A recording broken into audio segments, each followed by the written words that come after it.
No, I think what's happening is everything's evening out. You know, when we charge tariffs, see what people don't understand, the other countries have been charged, almost every country charges us tariffs. We had deficits with everybody for years, for decades. And we were like this big monolith that made bad deals with everybody. We rebuilt South Korea and we stayed there. It's okay, we rebuilt it and we stayed there. And they pay us very little for the military. I got them to pay billions of dollars, and Biden then canceled it when he came in. I said to South Korea, as an example, we give you free military, essentially, very little. And I think you should pay us $10 billion a year. And they went crazy. But they agreed to 3. So I got 3 with a phone call. And I was satisfied. I said, but next year we have to talk. And then we had a rigged election and we never got to talk. And you know what Biden did? Negara di dunia ini tengah disibukkan dengan tarif dagang Trump yang akan mulai berlaku tanggal 1 Agustus mendatang. Donald Trump, Presiden Amerika Serikat, telah mengumumkan kenaikan tarif atas 14 negara dalam fase pertama kenaikan tarif pada tanggal 9 Juli 2025. Berikut daftar kenaikan tarif Donald Trump 9 Juli 2025. Kenaikan fase pertama ini diperkirakan akan dapat berubah sesuai dengan negosiasi yang akan dilaksanakan antar negara dengan Amerika Serikat selama tenggang waktu yang diberikan sebelum efektif pada tanggal 1 Agustus 2025. Jika Anda tidak bergerak maju, maka pada 1 Agustus Anda akan kembali ke tingkat tarif 2 April, kata Bessent di CNN pada hari Minggu. Saya tidak akan membocorkan strateginya, tambah Bessent. When he said that there's a chance that countries could boomerang back to their April 2nd reciprocal tariff levels, we've had a lot of people change their tune in terms of negotiations. So my mailbox was full last night with a lot of new offers, a lot of new proposals. So it's going to be a busy couple of days. But importantly, too, that President Trump has said that the countries would not go back to the reciprocal rate until August 1st. Banyak pakar dunia yang telah khawatir dengan kenaikan tarif ini akan membuat ekonomi dunia berada di tingkat resesi global.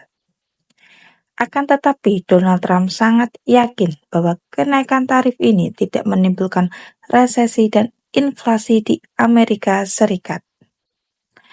Sebuah studi Council of Economic Advisors menemukan bahwa tarif memiliki dampak nol terhadap inflasi. Studi menemukan harga impor turun, banyak pabrik baru, pekerjaan, dan triliunan investasi mengalir ke Amerika Serikat, tulis Trump di X. Mengutip dari berita Reuters, hal sama juga telah diutarakan oleh Menteri Keuangan Amerika Serikat, Scott Bessent, bahwa Amerika Serikat telah menerima $100 miliar sejauh pertengahan tahun ini dan diperkirakan akan meningkat hingga $300 miliar pada akhir tahun 2025.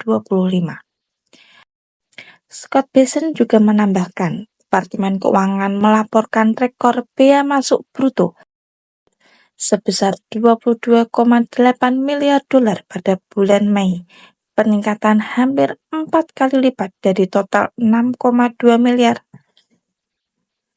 setahun sebelumnya.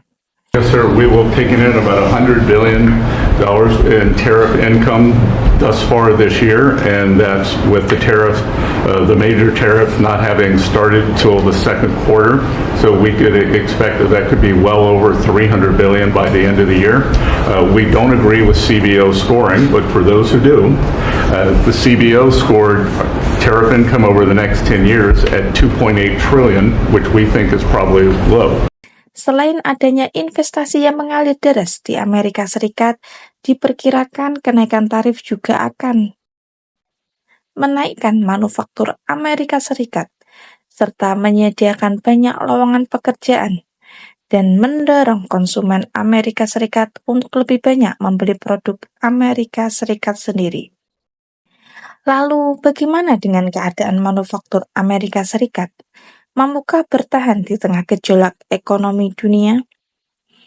Sektor manufaktur Amerika Serikat pada tahun 2024 hanya menyumbang sebesar 10% dari pendapatan domestik bruto Amerika Serikat.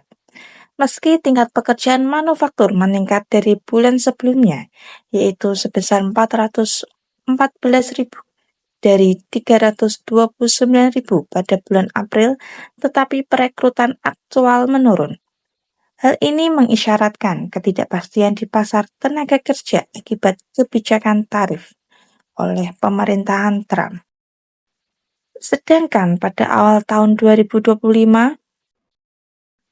produksi manufaktur berada dalam wilayah ekspansi 50,9% pada bulan Januari, 50,3% pada bulan Februari, hingga sebelum turun di bawah 50 pada bulan Maret.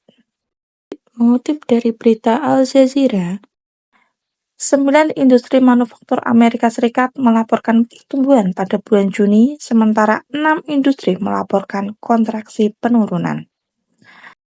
Menurut kantor berita Reuters, para ekonom mengatakan kurangnya kejelasan tentang apa yang terjadi setelah 9 Juli telah membuat bisnis tidak dapat membuat rencana jangka panjang.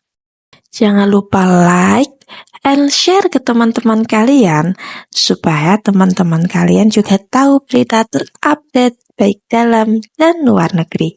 Terima kasih.